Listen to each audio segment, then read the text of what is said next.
몇 달 전에 저와 가까운 목사님 한 분께서 좀 심각하고 진지한 질문을 저에게 하나 던지셨어요. 그리스도인들이 이혼해도 되나? 라고 그렇게 저에게 질문을 던지셨어요.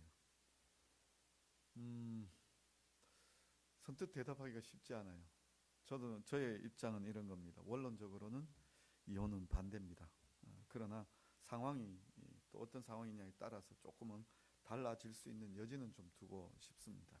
그러나 원론적으로는 반대라는 겁니다. 왜 그 질문을 했느냐?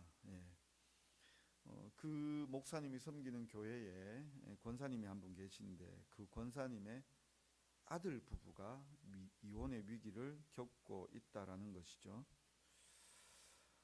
그런데 이게 뭐 제가 한 다리 건너서 또 이렇게 얘기를 해 주시는데 또 자세한 얘기를 저에게도 이렇게 하지 않는데 결정적인 원인이 뭐냐? 그 부부의 불화의 원인이 뭐냐? 자부, 아내의 부정이었어요. 그래서 이혼의 위기를 맞고 있다라는 거죠. 근데 이 시어머니 되시는 권사님 왜 고민인가 하면 자부를 보니까 미워요. 좋은 학교 나오고 또 대기업 다니고 그래서 참 이 시어머니로서는 이 코테 높은 며느리가 미웠어요. 그런데 이런 일이 벌어지고 나니까 믿는 시어머니로서 권사님이시니까 참 자부도 미운데 이 아들 가정을 이혼시켜야 되나 말아야 되나 너무 고민이 되니까 목사님을 찾아오신 거예요. 그 목사님도 자기도 이런 경험이 없으시니까 저에게 와서 같이 또 어쩌다가 얘기하다 보니까 그런 이야기들이 나와서 신 목사님 같은 어째 생각하는데 라고 그렇게 물으시더라고요. 저도 그렇게밖에 대답할 수밖에 없더라고요. 뭐 상황 따라 다르겠지만 그래도 원론적으로는 반대입니다. 참 쉽지 않죠. 우리 성도님들의 생각은 어떠십니까? 참 쉽지 않으리라 생각이 되어집니다. 거기 뭐 남편이든 아내든 배우자의 부정이 깔려있다, 외도가 깔려있다 이러면 이게 정말 쉽게 받아들일 수가 없습니다. 이혼해라 하기에도 좀 그렇고 또 하지 말아라 하기에도 좀 그런 참 입장이죠. 그런데 그로부터 이제 몇 주 후에 또 그 목사님을 만났는데 다행히 그 과정에서 잘 마무리가 되어진 것 같아요. 어떻게 이제 화합하는 분위기로 이렇게 되어지는데 그러면서 이런 얘기들 오고 가는데 저도 이제 목사님도 그런 권면을 하셨다지만 저도 그 목사님에게 그 얘기 듣고 난 다음에 참 잘 되었지만 그 깨어진 그러시기에 더 조심해야 되고 더 조심해야 된다. 그분들이 정말 어디 믿음이 아직 그렇게 신실하지 않다면 부부가 합심해서 믿음을 더 가지는 계기가 되었으면 좋겠고 또 더 나아가서 요즘 정말 교회가 모든 일을 목사들이 모든 일을 할 수 없지만 전문 상담기관이나 이런 곳에서 그분들이 서로 이렇게 회복해가는 과정들이 있었으면 좋겠다라고 그렇게 권면을 한 적이 있습니다. 오늘 제가 이렇게 이혼이라는 주제로 이렇게 서론을 시작하니까 좀 불편스러우시죠? 원래 설교학 이렇게 하다가 보면 서두는 어두운 걸로 하지 말라고 이야기해요. 좀 밝고 좋은 거, 좀 좋은 교훈이 되어지는 거 하라고 이야기하는데 저도 이게 주제가 되더라고요. 이런 것 할 수밖에 없는데 왜 그런가 하면 오늘 이 호세아서 선지자를 하기 위해서요. 제가 호세아 설교를 거의 안 했더라고요. 제가 우리 교회 와서 호세아 설교를 거의 안 했더라고요. 호세아에 대해서 아세요? 호세아요. 저는 이 호세아라 그러면은요, 옛날에 제가 이제 고등학교 이렇게 다니고, 저 주일학교 이제 고등부 때 다니고, 또 이렇게 이제 대학부 때 가서 이렇게 이제, 야유회를 하면은 꼭 이렇게 뭔가 이렇게 짝을 만들 때, 남녀 간의 짝이나 이렇게 짝을 만들면 제비를 나눌 때 이렇게 보면 이제 뭐 아브라함, 사라, 이삭, 리브가 뭐 이러면서 이제 쭉 이름들을 달잖아요. 쭉 나오는데 그때 제일 처음 들었던 이름이 고등학교 때 이제 교회 나가기 시작했고 성경을 막 읽기 시작할 때 처음 들었던 이름이 호세아였고 호세아의 짝으로서 고벨이었어요. 그래도 나름 이렇게 이제 성경 제목은 쭉 훑었기 때문에 호세아는 나왔는데 고멜이 왜 호세아의 짝인가 해서 되게 궁금했어요. 근데 그래서 그 궁금증 때문에 성경을 읽다가 정말 뭐 이런 성경이 다 있나 싶은 생각이 들었어요. 왜 그런가 하면은 호세아는 선지자입니다. 호세아는 선지자고요. 그의 아내가 되는 고멜은 어떤 여인인가 하면 성경에서요 딱 정해놓았습니다. 음란한 여인이다. 음란한 여인이다. 호세아 선지자에게 하나님께서 너는 저 음란한 여인에게 가서 장가들어라 라고 그렇게 하나님께서 명령 주신 거예요. 우리가 좀 전에 제가 서론에서 말씀드린 대로 배우자의 부정이 있으면 이거 참 쉽게 받아들이지 않죠. 여기서 음란이라는 문제는 부정한 일인 거죠. 배우자가 될 사람이 부정하다, 음란하다 선뜻 받아들이기가 쉽지 않죠. 뿐만 아니라 성경도 마찬가지입니다. 왜 성경을 보다가 보면은요, 성경에 이렇게 이제 뭐 중요한 사항들이 이렇게 쭉 나오지만 성경을 보실 때 기름 부음 받는 자들이 있습니다. 기름 부음 받는 자. 기름 부음 받는 자라는 뜻이 뭔가 하면 메시아예요. 메시아가 기름 부음 받은 자라는 뜻이고, 그리고 이게 메시아라는 글자가 히브리어인데 이걸 헬라어로 번역하면, 신약에 헬라어로 되어 있잖아요. 그러면 그리스도가 되는 거예요. 근데 그리스도 그러면 예수 그리스도, 예수 그리스도. 그러니까 우리는 그 예수 그리스도를 마치 예수님의 풀네임으로 인정하는데 예수님의 이름은 예수님이에요. 그냥 예수예요. 그리스도는 그분의 직책이에요. 직분이에요.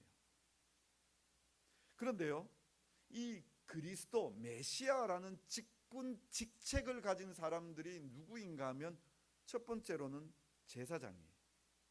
제사장이 기름 부음 받은 직분자. 그 다음에 왕이 기름 부음 받은 직분자예요. 대관식 할 때 다윗이 기름 부음 받잖아요. 그죠? 사울이 기름 부음 받잖아요. 그래서 그 다윗이 메시아예요. 기름 부음 받은 자예요. 사울이 메시아예요. 기름 부음 받은 자예요. 기름 부음 받은 자라는 뜻으로 보자면. 그리고 또 하나가 뭔가 하면 선지자예요. 근데 제사장의 아내에 대한 규정이 있어요. 제사장의 아내. 그게 레위기 21장 7절에 나오는데 뭐 앞뒤 구절이 좀 많지만 그 중에 21장 7절만 딱 잘라서 이렇게 보면 그들은 부정한 창녀나 이혼당한 여인을 취하지 말지니 이는 그가 여호와 하나님께 거룩함이니라.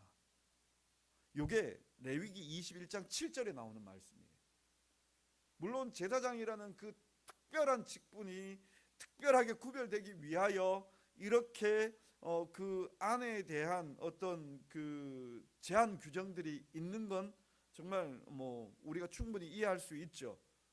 그런데요, 이렇게 영적인 지도자잖아요, 제사장이. 그렇게 보면 여기 정치적인 지도자 왕이나 혹은 또 물론 선지자도 영적인 지도자인데 이들의 규정은 없어요. 선지자의 아내가 이러해야 된다, 왕의 아내가 이러해야 된다라는 규정은 없어요. 그렇지만 우리가 이 제사장이 이렇게 기름 부음 받는 자가 이런 규정을 가지고 있다면 적어도 영적 지도자, 정치적 지도자 혹은 백성들의 지도자라고 할 수 있다면 모범적인 가정을 세워야 되고, 그 모범적인 가정을 위해서는 이렇게 기름 부음 받는, 이 구약의 시대로 보면 주로 남자죠, 그죠? 이렇게 남자라면 그 남자의 아내가 되는 그 여인 편에서도 남자가 이렇게 하나님 앞에 정결하게 나아간다면 여인 역시 그의 좀 그 대꾸라고 해야 될까요? 이쪽도 이렇게 맞다면 균형 감각이 있게 좀 순전하고 또 구별되어진 그러한 여인들이 되어지기를 우리는 바라고 있습니다. 근데 호세아서는 너무 깨어져 버렸어요. 너무 깨어져 버렸어요. 음란한 여인에게 가서 장가들어라. 음란한 여인에게 가서. 그런데요, 이렇게 이제 하나님의 말씀이 주어졌으니까 이제 결혼을 했어요. 결혼을 했는데 문제는 뭐냐면요, 이 고멜이라는 여인이 또 집을 나가버려요. 3장 1절에 보면, 이 호세아서 3장 1절에 보면 여호와께서 내게 이르시되 이스라엘 자손이 다른 신을 섬기고 건포도 과자를 즐길지라도 여호와가 그들을 사랑하니 하나니 너는 또 가서 타인의 사랑을 받아 음녀가 된 그 여자를 사랑하라 하시기로. 여기서 주목할 단어가 뭐냐면 또 가서예요. 또 가서. 이 또 가서라는 단어가 뭔가 하면은 지금 결혼했어요. 고멜하고 결혼했어요. 1장에 보면요, 아이 셋이나 낳아요. 아이 셋이나 낳았는데 그 셋의 이름도 물론 하나하나 따지고 보면요, 이게 참 음란한 여인의 소생이라는 것을 충분히 알 수 있고요. 그 이름만으로 우리가 생각하고 유추해 볼 때 심지어는 그 자녀들이 자기의 아이들이 아닌 것 같아요. 호세아의 아이들이 아닌 것 같아요. 예를 들어서 자녀 중에 로암미라는 자녀가 있어요. 이름이 로암미예요. 로가 뭐냐면 노, not, 아니라는 뜻이에요. 로가. 네. 그 암미는 뭐냐면 백성이라는 뜻이에요. 자손이라는 뜻이에요. 아버지가 돼갖고요, 이건 내 백성 아니야, 이 말은 조금 의역하자면 이건 내 새끼 아니야예요. 아 이름이 태어났는데 쳐다보고 난 다음에 로암미 로암미, 내 아이다 내 아이다 이거예요. 그리고 로루하마라는 이름도 있어요. 로루하마. 로 앞서 말씀드렸죠, not, 아니라는 뜻이죠. 루하마가 뭐냐면 긍휼이에요. 나 너 긍휼히 안 여길 거야. 너에게는 국물도 없어. 너 보기 싫어해요. 아이가 태어났는데 나 너 보기 싫어. 나 너 보기, 이름이 그거예요. 맨날 부를 때마다 나 너 보기 싫어야. 나 너 불쌍히 여기지 않을 거야. 이 그 이름만 보면은요, 물론 하나님께서 그렇게 이름 지으라는 뜻도 가지고 계시지만 그 이름 안에 포함되어진 게 뭐냐면 이 정말 호세아는 자기야 아이인가 아닌가, 이게 그 이름에 나타나는 거예요. 내 아이다. 나는 너 불쌍히 여기지 않을 거다. 근데 여기 또 여인이 어떻게 되어져 있는가 하면 또 가서예요. 또 가서. 지금 또 가서라는 건 지금 이미 또 이 고멜이라는 여인이 아이 낳고 살다가 또 다른 남자에게 가 있는데 그 남자에게 가서 어떻게 하는가 하면 다시 돈 주고 사오래요. 다시 돈 주고. 그게 3장 1절의 내용이에요. 또 가서 사와라. 또 가서 그 여인을 데려오고 그 여인을 사랑해라. 와, 아무리 선지자라지만 선지자의 아내가 이래도 되는 겁니까? 선지자의 아내가 너무 언밸런스하죠. 우리로는 이해가 안 되어지는 상황이죠. 근데 하나님께서 왜 이 호세아에게 이런 부정한 결혼, 좀 참 우리가 보기에 불편스러운 결혼을 이야기하고 있을까요? 3장 1절에서 얘기한 대로 여호와께서 내게 이르시되 이스라엘 자손이 다른 신을 섬기고 건포도 과자를 즐길지라도, 다른 신 앞에 가서 예배드리고 난 다음에 거기서 그 건포도 과자를 즐긴다는 거죠. 함께 즐거워하면 거기에 시간을 보내고 있는 거죠. 마치 배우자가 다른 남자 만나고 다른 여자 만나서 거기에서 즐거운 시간 보내고 있는 것처럼 그런 표현을 한 다음에 이 호세아에게 가서 고멜을 또 데려오라고 이야기하고 있는 거죠. 결국은 이 그림이 뭐냐라고 얘기할 때에 지금 북이스라엘과 하나님과의 관계를 지금 설명하고 있는 거예요. 하나님과의 관계를. 북이스라엘이 뭔 일을 하고 있느냐? 하나님 떠나버렸다라는 거예요. 원칙적으로도 이 북이스라엘은 하나님을 떠나버린 백성들이었어요. 왜냐하면 남유다와 북이스라엘이 갈라질 때에도 이미 그들은 그 갈라지자마자 최초로 했던 게 뭐냐면 베델에다 제단 만드는 거였어요. 제단 만들어서 거기에다가 금송아지 만들고 그 금송아지가 자기들을 인도하는 하나님이라, 그리고 아무나 제사장이 될 수 있도록 세워버렸어요. 그리고는 그 베델의 성소 거기에서 하나님 앞에 예배 드린다고 그들은 모여서 우상을 섬기고 있었던 거죠. 그러니까요, 이제 질서가 깨어지기 시작하니까 마구 깨어지고 그 한번 무너지기 시작하니까 그렇게 자기들은 하나님을 섬긴다 하고서는 계속해서 이방의 신들을 갖다 집어넣는 거죠. 바알을 집어넣고 아세라를 집어넣고. 참 하나님께서 그들을 특별히 구별하기 위하여 세워주었는데도 불구하고 그들이 그 자리를 떠나버린 거죠. 그러면 이렇게 떠나가서 잘 살았느냐? 잘 되었느냐? 잘 되지 않았죠. 어렵죠. 힘들죠. 지금 이 고멜이 다른 남자에게 가서 정말 행복했을까요? 우리가 많은 드라마나 혹은 또 뭐 소설들을 읽으면서 충분히 그렇지 못하다는 것을 우리는 알고 있습니다.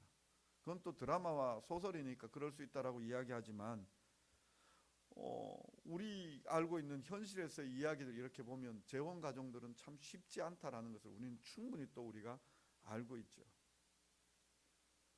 충분히 우리가 유추해 볼 수 있고 바라볼 수 있죠. 참 그런 면에서 보면 이 참 말하기가 참 이게 쉽지가 않은데요. 우리가 여기저기 찾아서 다니죠. 또 예수님께서 그 한 여인이 왔을 때, 그 여인이 왔을 때 그때 그 여인에게 얘기한 게 있죠. 가서 내 남편 데려오라. 남편이 없나이다. 그래, 네 말이 맞다. 네가 지금 살고 있는 남자도 남편이 아닌데 5번이나 그렇게 했는데도 그 남편 아니지 라고 이야기하죠. 사랑받지 못하고 피폐한 삶을 살고 있었던 거죠. 이스라엘이 어떻습니까? 이런 자기 잘 살아보겠다고 우상 섬기며 하나님을 떠났던 백성들이 잘 살고 있느냐? 그렇지 못하다라는 거죠. 어려움들을 계속해서 경험하고 있습니다. 힘든 삶들을 살아가고 있습니다. 풍성한 삶이 아니라 비참한 삶을 살고 있습니다. 허무한 삶을 살고 있습니다. 의미 있는 인생을 살지 않고 있습니다. 그러면 어디로 가야 될까요? 어디가 있어야 할 자리일까요? 이스라엘 백성들에게는 하나님 앞이 바로 그 있어야 될 자리입니다. 고멜을 이야기하자면 고멜은 어디에 있어야 하는가 하면은요, 다시 되사온 이 호세아에게로 돌아가야 합니다. 그게 가장 근본적인 이야기죠. 그래서 오늘 6장 1절로 와보면 제일 처음 나오는 게 뭐냐 하면 오라 우리가 여호와께로 돌아가자. 오라 우리가 여호와께로 돌아가자. 여호와께서 우리를 찢으셨으나 도로 낫게 하실 것이요 우리를 치셨으나 싸며 주실 것이니라. 하나님 떠나서 좋은 것 있는 줄 알고 하나님 떠나서 멀리 갔는데 그곳에 갔을 때 우리는 어려움들 경험하죠. 비로소 주님 안에 있었다라는 것을 주님 안에 있는 것이 진정한 행복이라는 것을 깨닫고 돌아오게 되는 거죠. 근데 여기서요, 이 오라라는 단어, 우리는 이렇게 오라로 번역했지만요, 실은 이 단어의 뜻이 뭐냐 하면 걸어가다예요. 걸어가다. 걸어가라. 걸어가라. 우리가 여호와께로 돌아가자. 걸어서 여호와께로 돌아가자라는 거죠. 걸어서 여호와께로 돌아가자, 이 말을 이렇게 우리가 생각해 보면은요, 무슨 생각이 드는가 하면은요, 누가복음 15장이 생각이 납니다. 누가복음 15장 우리가 자주 인용하는 구절이죠. 아버지가 부자였습니다. 그런데 아들이 그 아버지에게 재산 달라죠. 그리고 그 재산 받아서 멀리 가서 허랑방탕하게 다 써버렸습니다. 그리고 그가 어떻게 돌아옵니까? 맨발로 걸어서 돌아옵니다. 맨발로 걸어서 돌아옵니다. 어디로 가야 되느냐? 우리가 걸어서라도 주님께로 돌아가야 합니다. 주님은 어디에서 기다리느냐? 그 자리에서 기다립니다. 그 자리에서. 근데 그 자리가 어디냐 하면요, 오늘 우리 6장 1절이잖아요. 그럼 바로 위에 5장 15절 한번 보시죠. 그들이 그 죄를 뉘우치고 내 얼굴을 구하기까지 내가 내 곳으로 돌아가리라. 그들이 고난받을 때에 나를 간절히 구하리라. 고난받으며 울며 여기가 내 자리 아니구나라고 깨닫게 되어질 때 어디로 돌아가는가 하면 하나님이 있는 데로 가요. 하나님은 어디 계신가 하면 그 하나님이 계셨던 그곳에, 거기서 내가 돌아가겠다라는 거예요. 그럼 지금 어디 계시다라는 거예요? 지금 이 백성 찾으러 다녔다는 거예요. 이 백성을 쫓아왔어요. 그래서 이제 보니까 고난을 깨닫고 돌아오게 될 테니까 어디로 돌아가느냐 하면 다시 되돌아와야 할 그 자리, 하나님이 원래 계셨던 그 자리, 거기에 내가 먼저 가 있겠다라고 하나님께서 말씀하고 계시는 거예요. 이게 가슴 너무 이게 좀 벅차지 않습니까? 저도 그렇게 중고등학교 때 사고를 많이 친 인생은 아닙니다만, 만약에 우리가 중고등학교 때 좀 이름 좀 날리며 사고 치셨다면 우리 그런 거 있잖아요. 내가 막 사고 한참 치고 있는데 어머니가 막 나를 찾아 헤매시는 거예요. 근데 어머니가 와서 나를 보니까 이제 곧 올 것 같으니까 어머니가 어디로 가십니까? 찾아와서 나를 덥석 붙잡는 게 아니라 얼른 집으로 돌아가시죠. 자가 이제 곧 오겠구나. 자가 이제 곧 오겠구나. 오면 따신 밥이라도 해줘야지.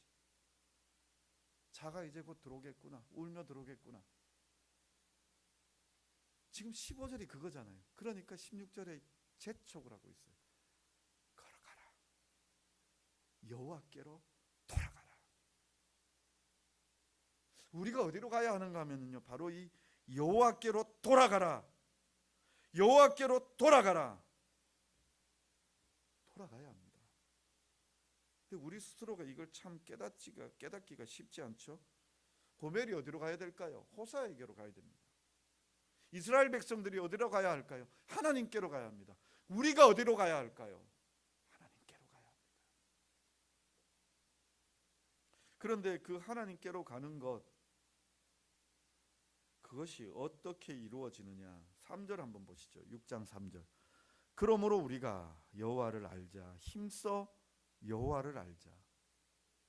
하나님을 알아라고 그렇게 이야기합니다.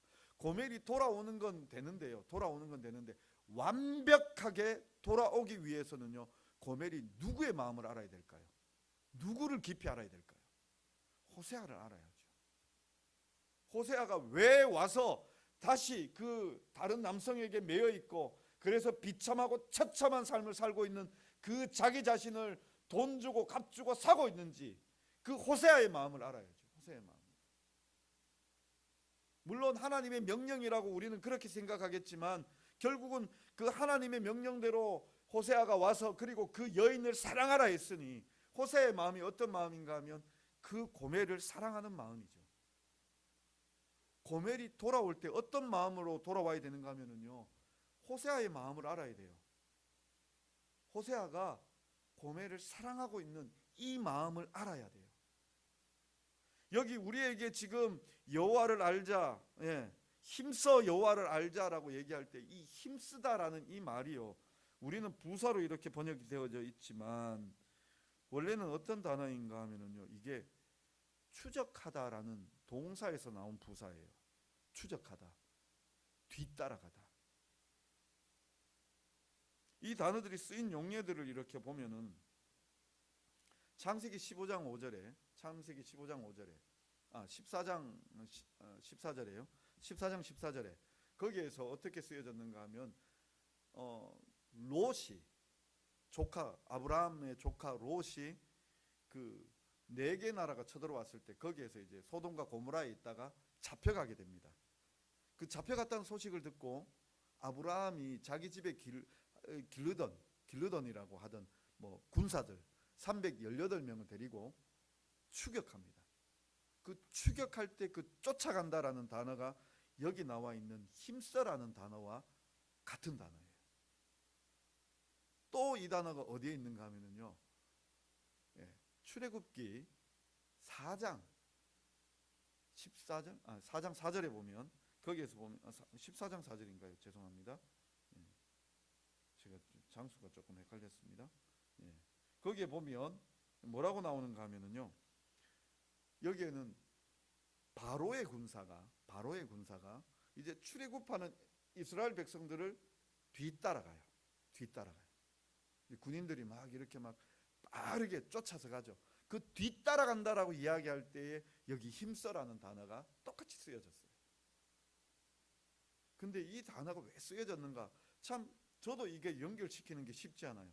주석을 보니까 이게 이렇다 하고서는 그냥 덜렁 이렇게 이 단어가 이렇게 쓰였다라고 얘기하니까, 야, 이게 왜 여기는 힘쓰고 여기는 다른 데는 뒤쫓아가고 또 아니면 뒤따라가고 뭐 이렇게 이 단어로 이렇게 쓰여졌을까라고 고민을 해보다 보니까요, 한 마음이 딱 드는 게 뭐냐면요, 왜 유능한 형사들, 그죠? 유능한 형사들이 수사를 잘 하는 건, 예를 들어서 그 범죄 현장에 딱 들어갔을 때 자기가 그 현장에 들어온 범죄자처럼 생각해 보는 거죠.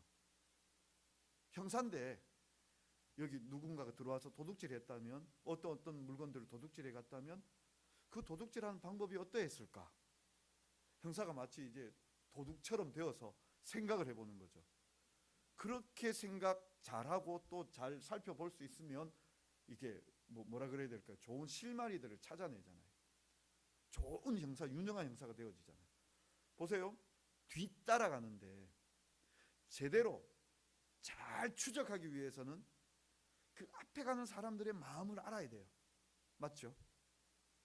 지금 그 318명이 그 4개 나라의 군대를 추적하고 있는데 이 사람들이 물론 군대이기 때문에 많은 사람들이 몰려가서 많은 흔적들이 남았겠지만 섣불리 318명 데리고 가서 그들과 싸우겠다?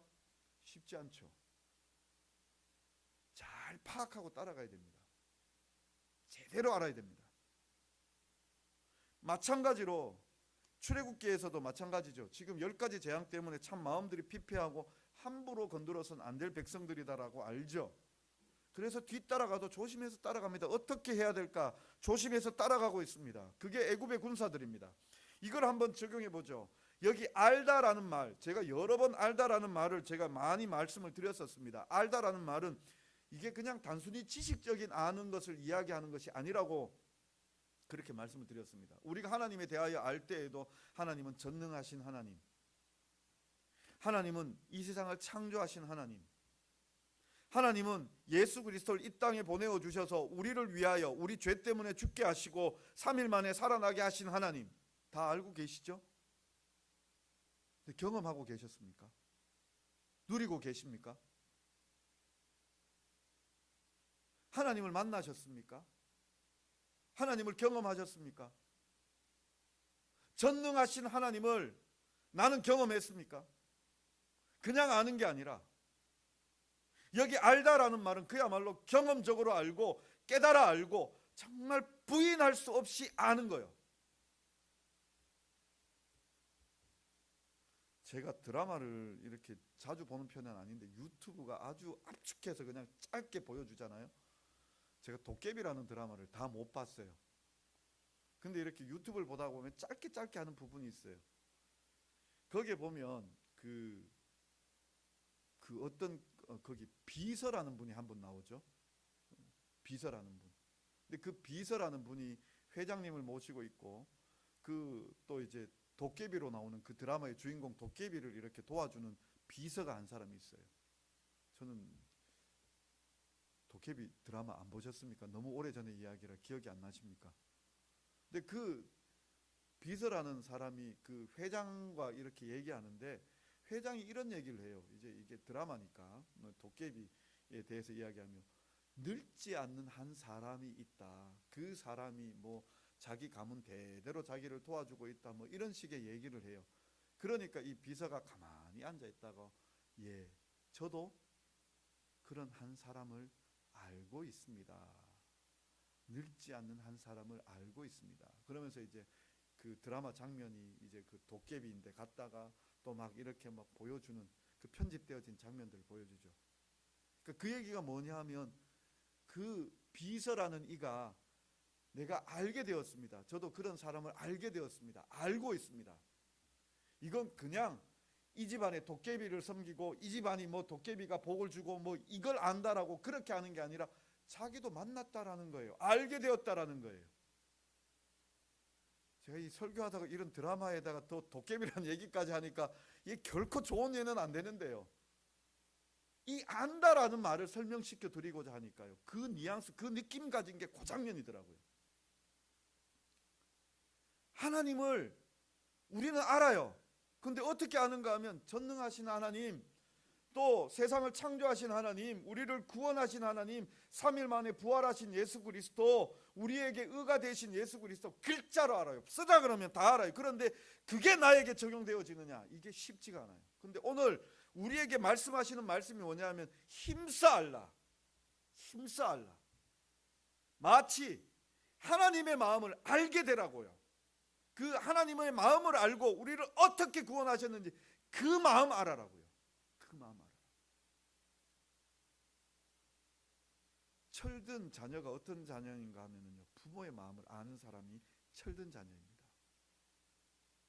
하나님을 추격하되 하나님을 알아가되 어떻게 알아가는가 하면 그 앞서 가시는, 앞에 가고 있는 그 하나님을 제대로 알고 가라는 거예요. 제대로 알고. 고멜이 제대로 돌아오자면 누구의 마음을 알아야 되는가 하면요, 이 앞서가 있는 이 호세아의 마음을 알아야 돼요. 자기를 사랑하고 돌보고 자기를 끝까지 책임져 주고 있는 이 호세아를 알아야 돼요.